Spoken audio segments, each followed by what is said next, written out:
Good morning, Ms. Peters. Good morning. I'm Tanya. I'm the pre-op holding nurse. I'll be with you if the anesthesiologist comes in to talk to you and start your IV. Okay.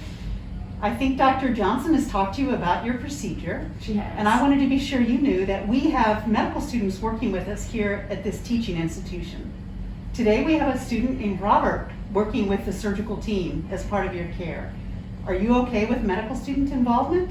Sure. He has to learn sometime. Yes, he does, and he's a good one. Good.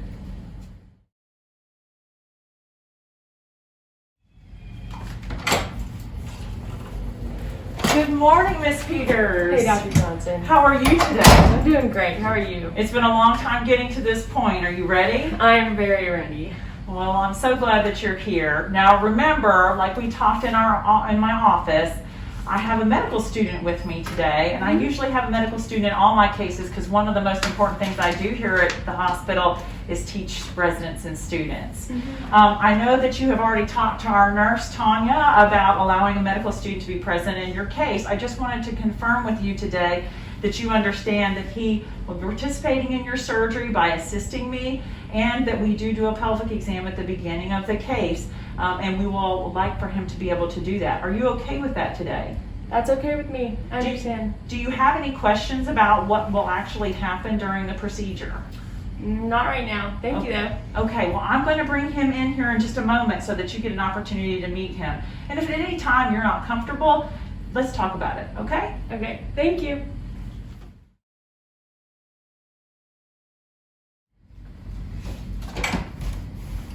Good morning, Tanya. Good morning, Ms. Dr. Peters. Johnson. Good morning, Dr. Johnson. It's good to see you. You too. So, are you ready for your surgery? I am so ready. I'm excited to figure out what's been causing all this pain. Yeah. Well, I was just looking over your chart, and it looks like we're going to do a diagnostic laparoscopy today. Right.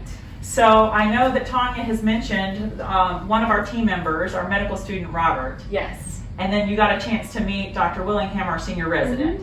Yep. So let's explain what their role is in your care today. Okay. So we're going to go back to the operating room, and we're going to let the anesthesiologist put you under general anesthesia. Okay. After we do that, we're going to put you in position for surgery, and then it's really important that we do a pelvic exam so that way we can feel your pelvic organs, your uterus, your ovaries, and that allows us to make plans for how we're going to approach your surgery. Okay. So because our team members will be assisting with your surgery, we'd like for them to be able to do a pelvic exam so that they learn the anatomy as well. Okay. So that's going to be Dr. Willingham and Robert.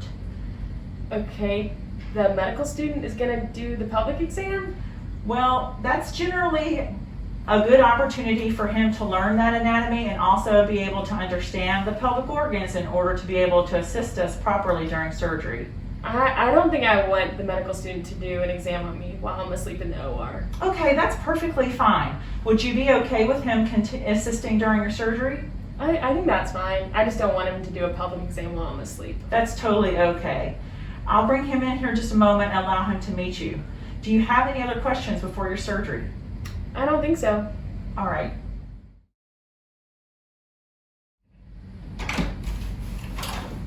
Ms. Peters, wanted to bring back the medical student and introduce you. Hi, Ms. Peters. I'm Robert, one of the third-year medical students. Thank you so much for allowing me to assist in your care today. Yeah, no problem. All right, we'll see you back there in just a minute. Sounds good.